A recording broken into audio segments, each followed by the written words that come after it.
नमस्ते सभी को। तो यूट्यूब पे एक चैनल है, उसपे उसको एक बहन चलाती हैं।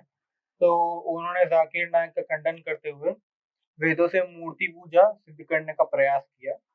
लेकिन वो चाहती तो वो पुराणों से सिद्ध कर देती, लेकिन उन्होंने ज़बरदस्ती अपनी टिप्पणियाँ वेदों पे चलाई। ठीक है?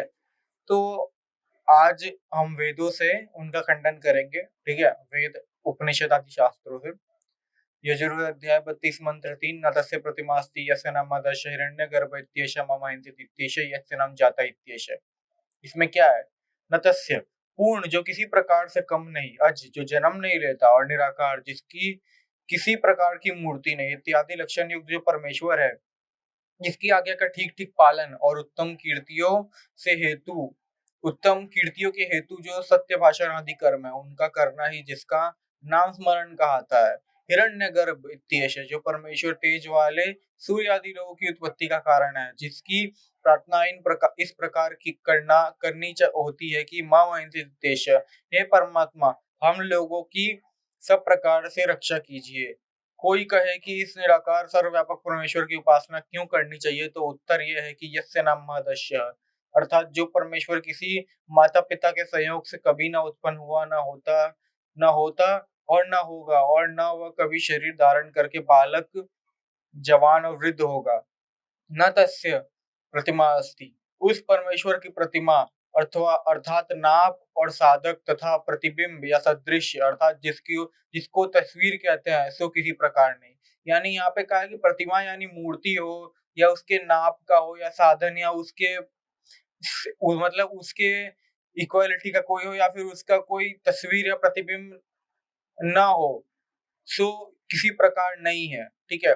क्योंकि वह मूर्ति रहित, अनंत, सीमा रहित और सब में व्यापक है। इससे निराकार ही की सब उपासना सब मनुष्य को करनी चाहिए। लेकिन दीदी ने यहाँ क्या अर्थ लिया? प्रतिमा से अर्थ लिया सानी, यानी उसके बराबर कोई नहीं है। ऐसा तो हम मानते हैं, हाँ, उसके बराबर कोई नहीं है, लेकिन उसके सदृश, उसके जैसा, ठीक है, उसकी कोई तस्वीर नहीं है, इसलिए उसकी कोई तस्वीर या मूर्ति नहीं है, और उसके जैसा भी कोई नहीं है, उसके जैसा यानी उसके तुल्य भी कोई नहीं है, और उसका कोई मूर्ति या कोई प्रतिमा या कोई तस्वीर नहीं है। इसलिए ईश्वर निराकार है। वह माता पिता के संयोग से कभी जन्म नहीं लेता, क्योंकि वो जन्म मरण आदि से रहित है। ठीक है? अब इसी में हम सामवेदीय तवलकरोपनिषद खंड 1 मंत्र 4 पढ़ते हैं, जो कि अविद्या युक्त वाणी से प्रसिद्ध नहीं हो सकता, जो सबकी वाणियों को जानता है। हे मनुष्य, तुम लोग उसी को परमेश्वर जानो, और न कि मूर्तिमान जगत के पदार्थों को, जो कि उसके रचे हुए हैं, अर्थात निराकार व्यापक सब पदार्थों का नियम करने वाला और सच्चिदानंद स्वरूप लक्षण युक्त ब्रह्म है। उसी की उपासना तुम लोग करो। यह उपनिषद कारक ऋषियों का मत है। अब ये है यजुर्वेद अध्याय 40 मंत्र 8। इसमें क्या कहा?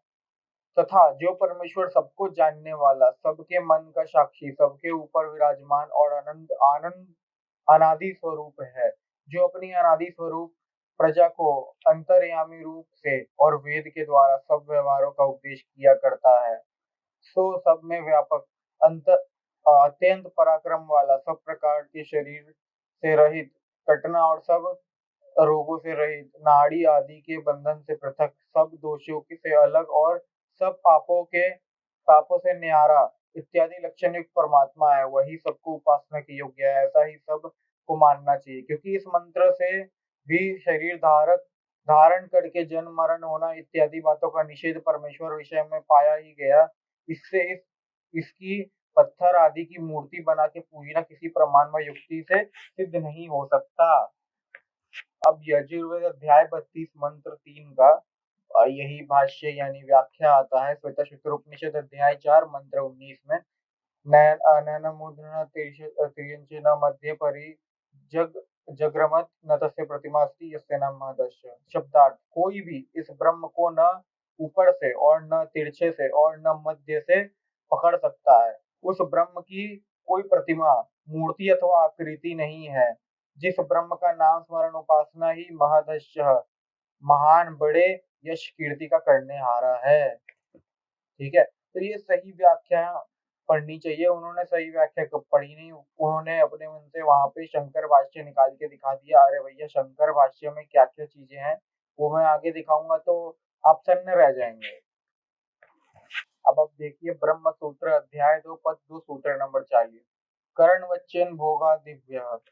ठीक है, इसमें क्या कहा, यदि ईश्वर को शरीर, इंद्रिय और इंद्रिय आदि कारणों से युक्त मान लिया जाए तो यह ठीक नहीं है, क्योंकि भोग आदि से उसका संबंध सिद्ध हो जाएगा। ठीक है, व्याख्या क्या है, यदि यह मान लिया जाए कि ईश्वर अपने संकल्प से ही मन, बुद्धि और इंद्रिय आदि सहित शरीर धारण करके लौकिक दृष्टांत अनुसार निमित्त कारण बन जाता है, तो यह भी ठीक नहीं है, क्योंकि शरीरधारी होने पर साधारण जीवों की भांति उसे कर्मानुसार भोगों की प्राप्ति होने का प्रसंग आ जाएगा।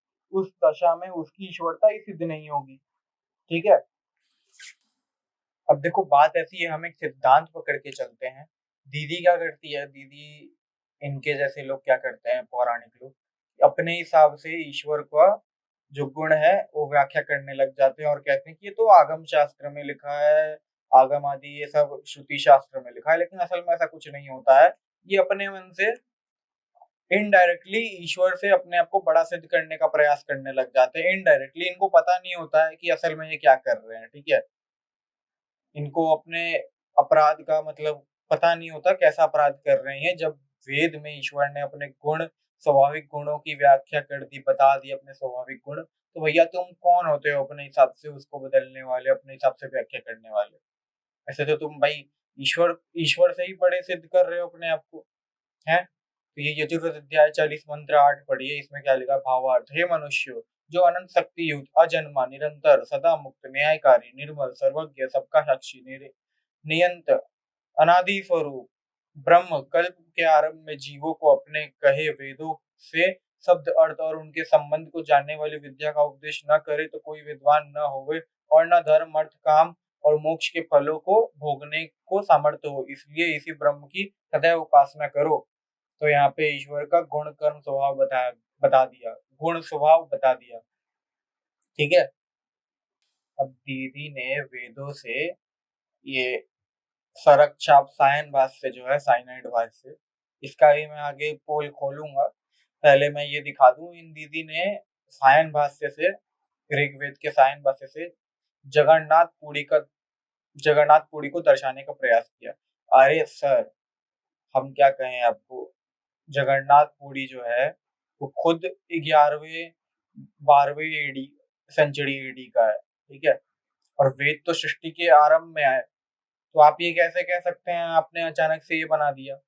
वो भी मैं आज दिखाऊंगा कि वेद सृष्टि के आदि में आए, वेद प्रमाण और ब्राह्मण ग्रंथों के प्रमाण से दिखाऊंगा मैं। ठीक है, तो Purushottam Shri Jagannath by doctor Satyanarayan Rajguru, page number 103, इसमें देखिए आप 1230 एडी, 1078 टू 1147 एडी, यहाँ तक डेटिंग मिलती है इसकी। ठीक है, उसके बाद देखिए डॉक्टर डीसी शिरगर ओटा कामुन, इसमें भी इंस्क्रिप्शन जो है 1211 से 38 एडी की मिलती है, पूरी की पूरी जगन्नाथ टेम्पल की। फिर देखिए जो गंगा डायनेस्टी है, ruling dynasty, eastern Ganga dynasty, वो भी 1150 सीई की है। ठीक है, जो इन्होंने रथ यात्रा जो मेनली शुरुआत की थी, इंस्टीट्यूट की थी गंगा डायनेस्टी ने 12th सेंचुरी में। ठीक है, फिर ये भी देख लीजिए आप लोग, मदल पंजी, इसमें भी आपको पता चल जाएगा 12वीं शताब्दी में चालू हुआ था जगन्नाथ मंदिर। ठीक है, अब दीदी ने ऋग्वेद से हमको दिखाने का प्रयास किया, तो ऋग्वेद से दिखाते हैं, मंडल 10 सूक्त 155 मंत्र 3। ठीक है, भावार्थ, अपने देश में दुर्भिक्ष उत्पत्ति हो जावे तो दूर देशों से अन्न लाने के लिए समुद्र के पार जाने को यंत्र चालित नौका जहाज से अन्न लाना चाहिए। ठीक है, अब ये ऋग्वेद मंडल 4 सूक्त 24 मंत्र 10। भावार्थ, कौन ऐश्वर्य को बढ़ा सके इस प्रश्न का, जो सब प्रकार पुरुषार्थ युक्त, उत्तम प्रकार शिक्षित वाणी से युक्त है। यह उत्तर है, क्योंकि जो आदि में ऐश्वर्य को प्राप्त हुए वही औरों को देने के योग्य होवे। ठीक है, तो यहाँ से कहाँ सिद्ध हो रहा है भाई कुछ भी, वेद का मूल भाष्य तो ये है, आप तो सायन का भाष्य भी नहीं कह सकते, उसको तो अनुवाद कहना चाहिए भैया। अब हम प्रमाण देते हैं कि वेद जो है सृष्टि के आरंभ में आए, तो ये शतपथ ब्राह्मण कांड 11 अध्याय 4 ब्राह्मण 8 कंडिका नंबर 3 में। देखिए, अग्नि ऋग्वेद, वायु यजुर्वेद, सूर्यात सामवेद। ठीक है, तो सृष्टि के आरंभ में 4 ऋषियों को वेद दिए गए थे। ठीक है, जैसे गोपद ब्राह्मण पूर्व भाग अध्याय 1 कंडिका नंबर 6, अग्नि ऋग्वेदम वायु यजुर्वेदम आदित्यात सामवेदम। ठीक है, इसी प्रकार आपको प्रमाण मिल जाएगा ऋग्वेद मंडल 10 सूक्त 90 मंत्र 9 और यजुर्वेद अध्याय 31 मंत्र 7 में भी। अब हम आपको दिखाना चाहेंगे कि वेद में ये इतिहास नहीं होता, वेद में एक्चुअली में नित्य इतिहास होता है। नित्य इतिहास यानी सृष्टि के आरंभ का, जो सृष्टि के आरंभ में 4 ऋषियों को वेद दिया गया और सृष्टि के निर्माण से पहले का, तो ये नित्य इतिहास है। उसके अलावा और कोई इतिहास नहीं होता, रूढ़ी नाम नहीं होता वेद में। तो स्कंद स्वामी भाष्य पृष्ठ 78, स्कंद स्वामी जो वेदों के सबसे पुराने भाष्यकार हुए हैं, उन्होंने अपने भाष्य में निरुक्त का अध्याय 2 खंड 16 और निरुक्त अध्याय 12 खंड 10 को ये कोट किया है। तो आपको मैं इंफॉर्मेशन के लिए बता दूं, आपको तो पता नहीं होगा निरुक्त भी क्या है। तो निरुक्त क्या है, वेदों पे एक सरल भाष्य है। ठीक है, ग्रामेटिकली वेदांग है निरुक्त एक। ठीक है, जिसको महर्षि यास्क ने रचा था। तो इसमें से देखिए स्कंद स्वामी जी भाष्य करते हुए क्या लिखते हैं, बताते हैं। ऐतिहासिक विद्वानों का मंत्रों में इतिहास वर्णन करना औपचारिक अर्थात ऊपर से धरा हुआ है, वास्तविक नहीं।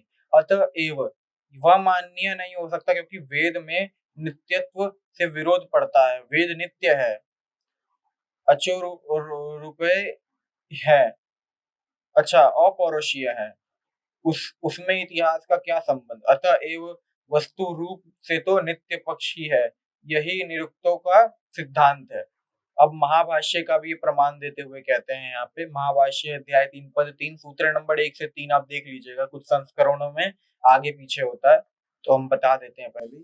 यहाँ क्या लिखा है महाभाष्य में, यहाँ वैदिक नामों से भिन्न रूढ़ी नाम को कहा है, इससे तो वैदिक नाम रूढ़ नहीं किंतु यौगिक है, यही सिद्ध होता है। इसलिए सभी निरुक्त एक मत में वैदिक नामों का अख्यातज आख्या आख्यातज मानते हैं, यह सर्वसम्मत सिद्धांत हुआ। अतः आख्यातज होने पर इतिहास की कल्पना ठीक नहीं है। तो वेद में इतिहास की कल्पना ठीक नहीं है। दीदी ने क्या किया था कि ईश्वर को जन्म में बांध दिया था। ठीक है, तो हम केनो उपनिषद प्रथम खंड के मंत्र 4 से 8 देखेंगे। इसमें क्या कहा, अर्थ पहले चौथे मंत्र का, जो वाणी द्वारा प्रकाशित नहीं होता, जिससे वाणी का प्रकाश होता है, उसी को तू ब्रह्म जान। जिसका वाणी से सेवन किया जाता है वो ब्रह्म नहीं। जिसका मन से मनन नहीं किया जाता, जिसमें मन मनन करता है, उसी को तू ब्रह्म जान। जिसका मन से मनन किया जाता है वो ब्रह्म नहीं है। मंत्र नंबर 6, जो आंख से नहीं देखा जाता, जिससे आंख देखती है, उसी को तू ब्रह्म जान। जिसका आंख से सेवन किया जाता है वह ब्रह्म नहीं है। जो कान से नहीं सुना जाता, जिससे कान सुनता है, उसी को तू ब्रह्म जान। जिसका सेवन कान से किया जाता है वह ब्रह्म नहीं है। मंत्र 60 यहाँ तक हो गया। अब 8वां मंत्र पढ़ते हैं।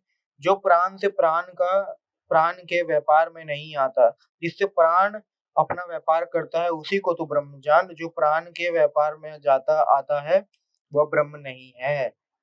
ठीक है, तो यहाँ से सिद्ध हो गया कि इंद्रियों से ब्रह्म का साक्षात्कार नहीं हो सकता कभी।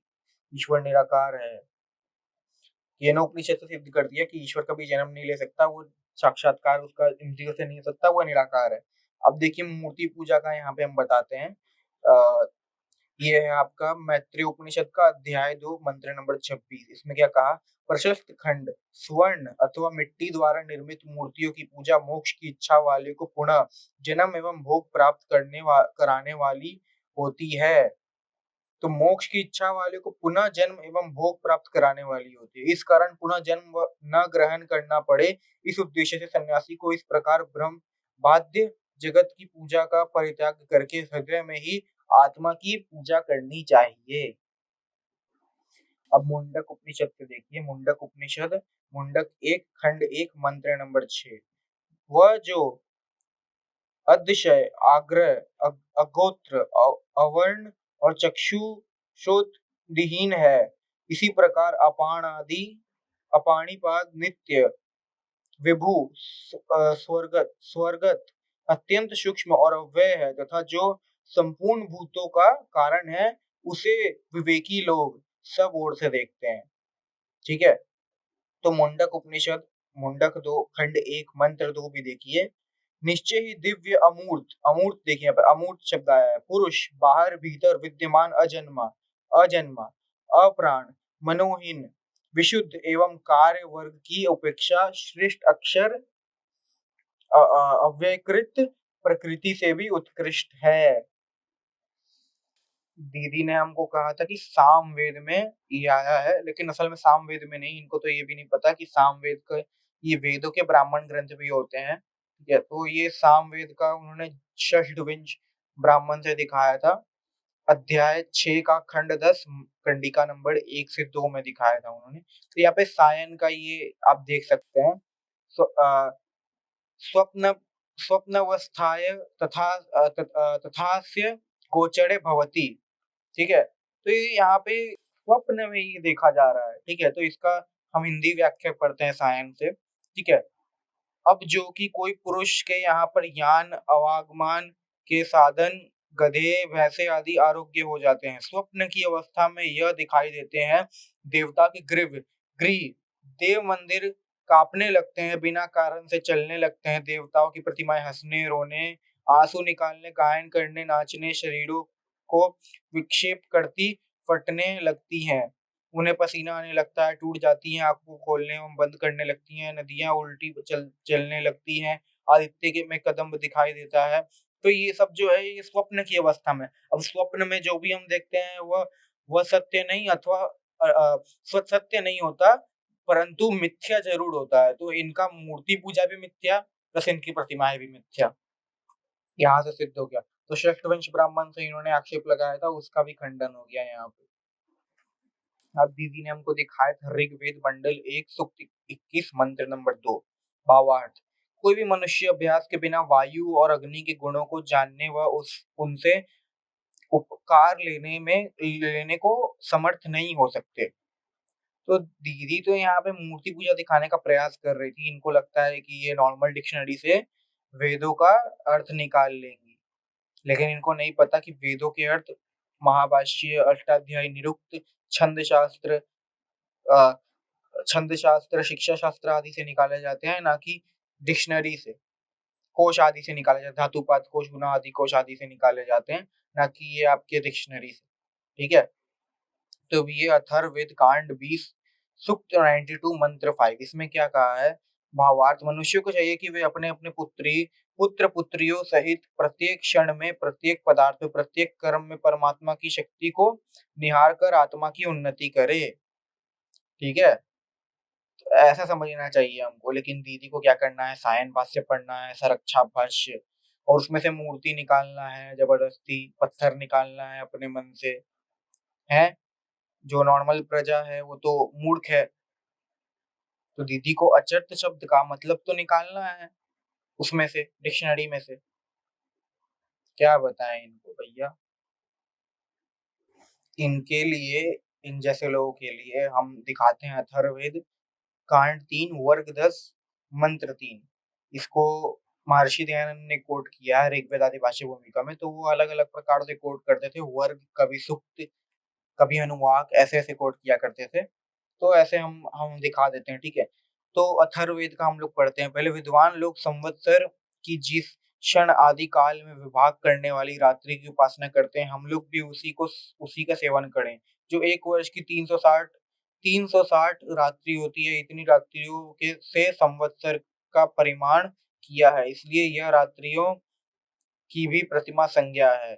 इन रात्रियों में परमात्मा की कृपा से हम लोग सत्कर्मों के अनुष्ठान पूर्वक संपूर्ण आयु युक्त संतानों को उत्पन्न करते हैं। ठीक है, तो दीदी अगर आपको इस मंत्र में आपको लगता है कि प्रतिमा की पूजा करने को कहा है, तो भैया यहाँ पे हमने दिखा दिया कि प्रतिमा की कोई पूजा करने को नहीं कहा है। तो शतपथ ब्राह्मण का भी दिखा देते हैं, यजुर्वेद का मध्यान्ह जगह का शतपथ ब्राह्मण। ठीक है, शतपथ ब्राह्मण का कांड 10 ब्राह्मण 2 प्रपाठक 3 का ब्राह्मण 2 कंडिका 20 है, ठीक है। इसमें पढ़िए, इसी मंत्र का भावार्थ कुछ शतपथ ब्राह्मण में भी है कि एक संवत्सर के 10,800 मुहूर्त होते हैं। यह भी प्रतिमा यहाँ ये भी प्रतिमा शब्द के अर्थ में समझने चाहिए, क्योंकि इनमें भी वर्ष का परिमाण होता है। इसी प्रकार वास्तव में यहाँ पर आयतन अर्थात यज्ञशाला अर्थ होता है। अमरकोश देख लो 2.2.7.1.1 तथा प्रतिमा का अर्थ होता है यज्ञ। शतपथ ब्राह्मण कंडिका 11 कांड 11 अध्याय 1 ब्राह्मण 8 कंडिका 3 में यज्ञ को प्रजापति का प्रतिमा बोला है, ठीक है। अगर यज्ञशाला या यज्ञ में ऐसे उत्पाद देखे तो क्या करना है, इसका विधान यहाँ पर षष्ठवंश ब्राह्मण में किया है, ना कि पत्थर पूजने का विधान। तो षष्ठवंश ब्राह्मण का जो दीदी ने आक्षेप लगाया था तो वो बता दिया हमने, ठीक है। तो इसका विधान यहाँ पर षष्ठवंश ब्राह्मण में किया है, ना कि पत्थर पूजने का विधान है, ठीक है। अब मूर्ति पूजा का तो खंडन हो ही गया ऑलमोस्ट। अब हम दिखाएंगे अवतारवाद का खंडन, ठीक है। तो अवतारवाद में देखिए अथर्ववेद कांड 9 सूक्त 5 मंत्र 20 पदार्थ पढ़िए। देखिए अजन्मा व गतिशील परमात्मा, तो ईश्वर को अजन्मा और गतिशील बोला है, ठीक है। तो ईश्वर कभी जन्म नहीं लेता, ठीक है, वो अजन्मा है, वह सदा मुक्त है, ठीक है।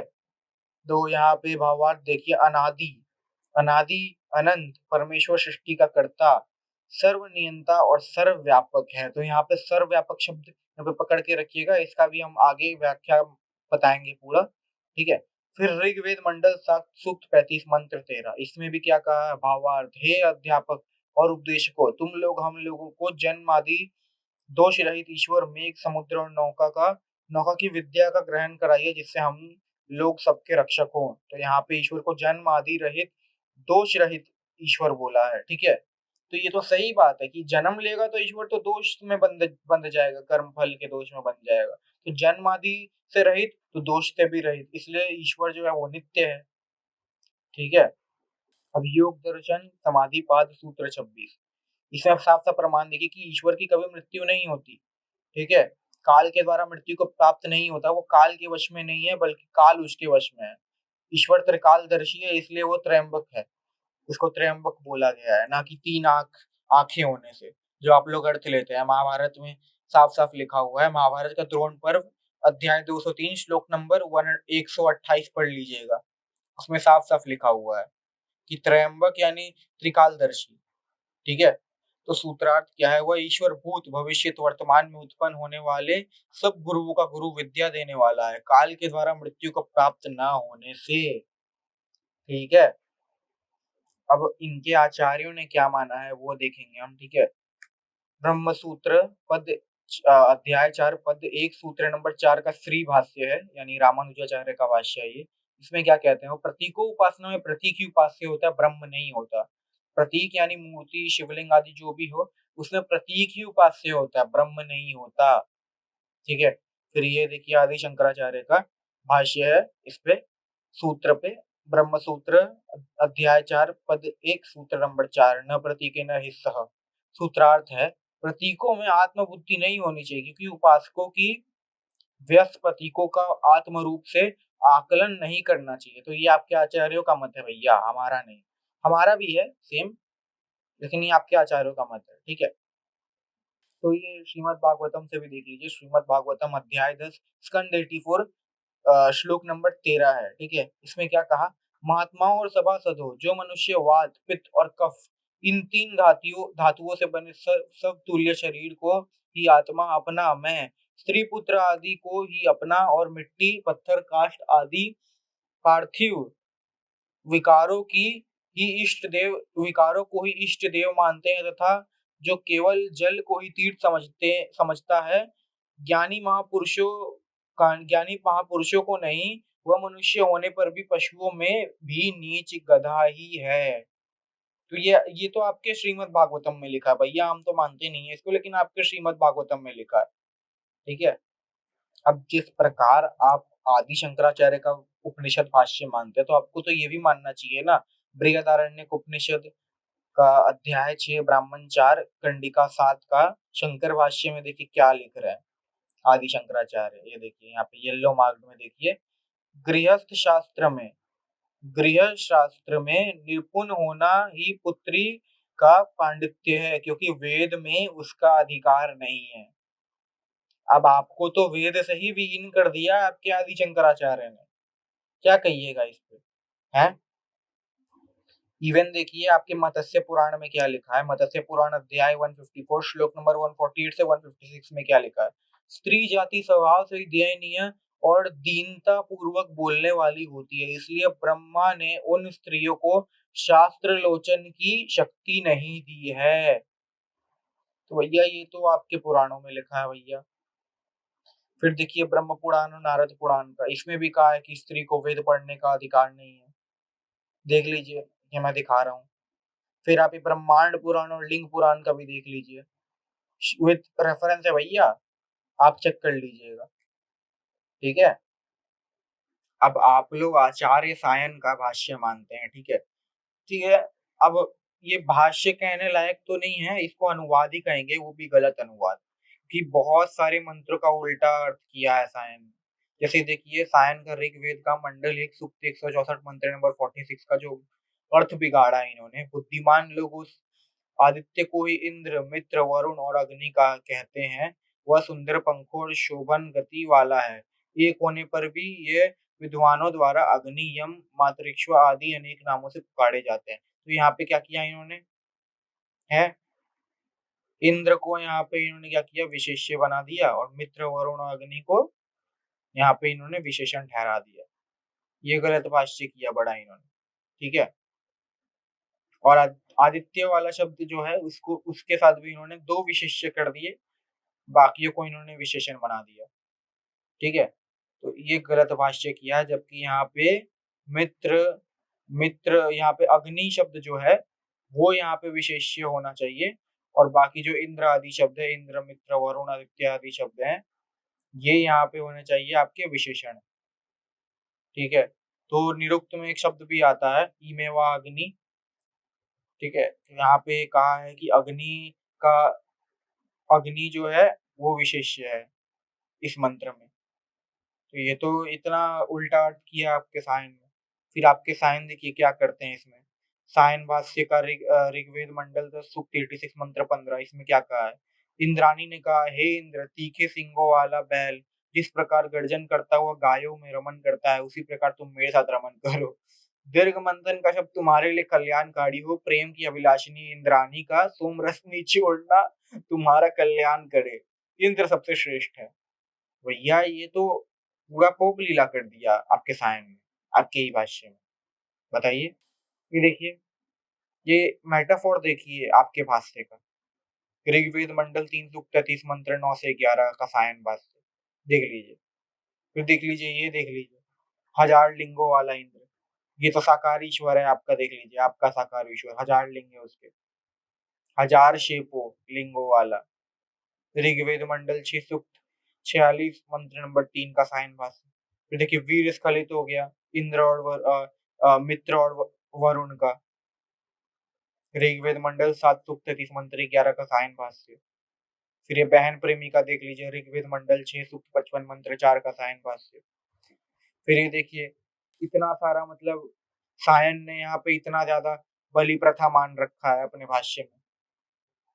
ऐसे ऐसे कूड़ा कबाड़ा भाष्य को क्या कहेंगे बताइए, ऐसा कूड़े भाष्य को आप मानते हैं, ऐसा कूड़ा कबाड़ा भाष्य है? आर्य भाष्य दिखाने में शर्म आ रही थी क्या आपको? हम्म, विशुद्ध और सत्य भाष्य तो आर्यों ने किया है, महर्षि दयानंद ने किया है, आपके सायन ने तो इतना अर्थ बिगाड़ा है। इसी से मूल्य आक्षेप लगाते हैं वेदों पे, इसी भाष्य के बल पे, है जी। अच्छा, जाते जाते मैं अवतारवाद का एक और चीज बताना चाहता हूँ। ये यजुर्वेद अध्याय 13 मंत्र 2 है। इसमें क्या कहा है कि ईश्वर जो है वो सर्वव्यापक है, सर्वत्र व्यापक है, ठीक है। यानी वो सृष्टि के कण कण में, ऊपर भी है, नीचे भी है, दाएं भी है, बाएं भी है।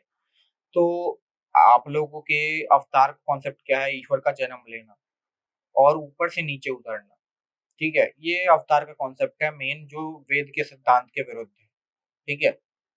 बात ऐसी है कि ईश्वर तो जन्म नहीं लेता, ये मैंने प्रूव कर दिया वेद आदि शास्त्रों, ठीक है, ब्रह्म सूत्र से, दर्शनों से, हर जगह से प्रूव किया मैंने, ठीक है, आपको आपका खंडन भी किया, जो जो आपने आक्षेप लगाए दूसरे दूसरे अलग अलग शास्त्रों पर, ठीक है।